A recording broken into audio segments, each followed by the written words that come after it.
नमस्कार दोस्तों, मैं सिद्धार्थ आप सभी का हमारे इस नए एपिसोड में बहुत बहुत स्वागत करता हूं। दोस्तों, इंग्लिश में एक फ्रेज है व्हाट्स इन अ नेम। और एक रिटोरिक है, पर भारत के हर कोने में हर व्यक्ति को इस बात का उत्तर पता है।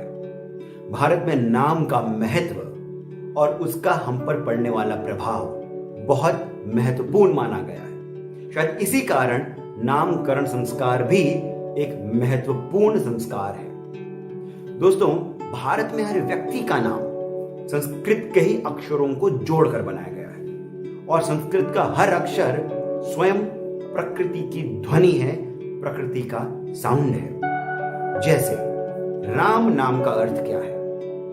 राम में जो र है वो अग्नि तत्व है, अग्नि बीज है और अग्नि से ही इस सृष्टि की संरचना हुई है, इस सृष्टि की उत्पत्ति हुई है। और जो म है वो इस ब्रह्मांड का नाद है, जैसे ओम में म आता है। और इसी कारण राम नाम का अर्थ है जिसमें पूरी सृष्टि समाई हुई है।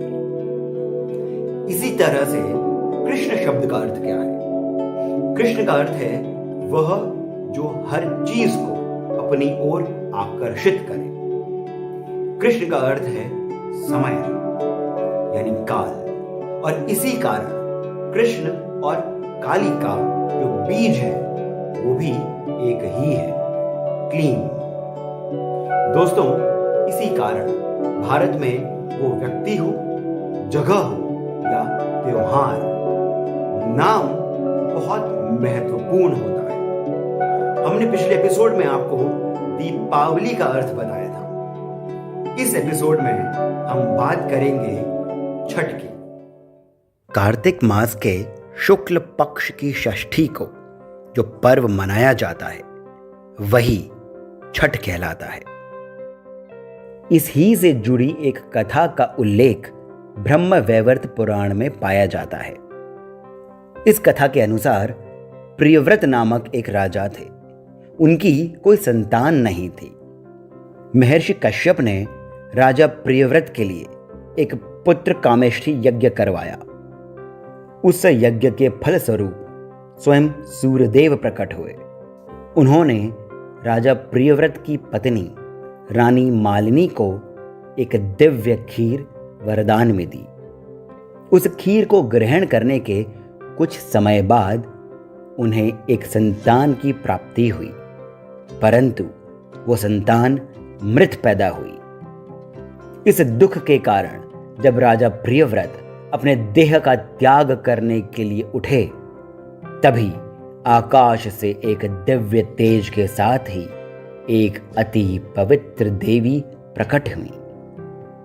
उन्होंने राजा प्रियव्रत से कहा कि वे मूल प्रकृति के छठे भाग से उत्पन्न हुई देवी षष्ठी है।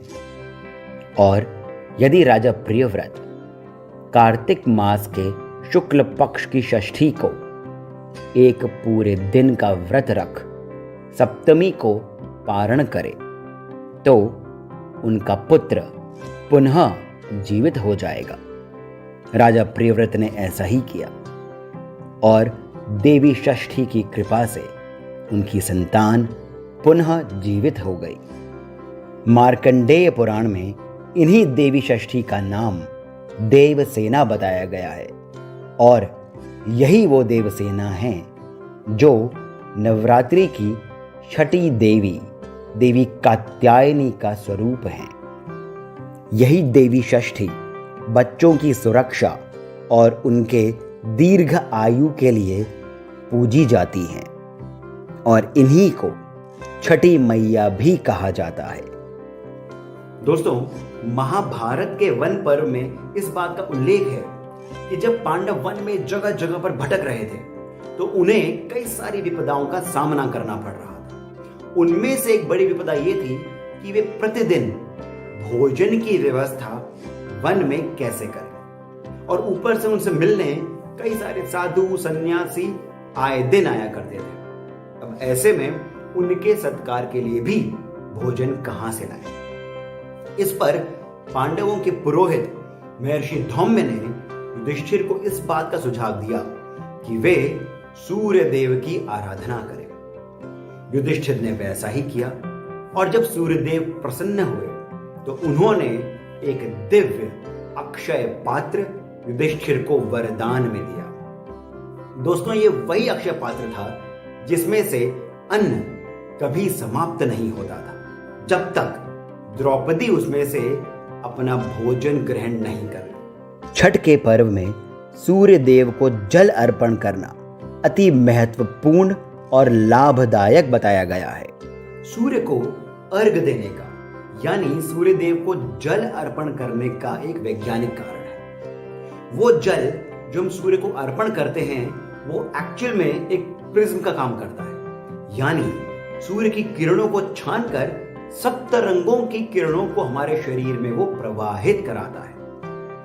रंगों का हमारे मन और मस्तिष्क पर जो प्रभाव पड़ता है वो आज का मॉडर्न साइंस भी मानता है। दोस्तों, छठ में लोग अपने शरीर के आधे भाग को नदी या तालाब के पानी में डुबाकर सूर्य देव को अर्घ्य प्रदान करते हैं। इसका कारण यही है कि वे सूर्य की रोशनी को, सूर्य की ऊर्जा को अपने शरीर में प्रवाहित करते हैं। दोस्तों, भारत की विशेषता यही है, यहाँ जितने भी त्योहार हैं या जितने भी व्रत हैं वे सभी वैज्ञानिक होने के साथ साथ हमारे आध्यात्मिक उन्नति के लिए भी बहुत महत्वपूर्ण है। और जब ये सभी बातें कथाओं के साथ जुड़ जाती हैं तो इनका रस अलग ही होता है। अब मैं सिद्धार्थ आप सभी से जाने की अनुमति लेता हूं। बहुत जल्द ऐसी ही रोचक कथाओं और तथ्यों के साथ आप सभी के सामने उपस्थित होऊंगा। धन्यवाद।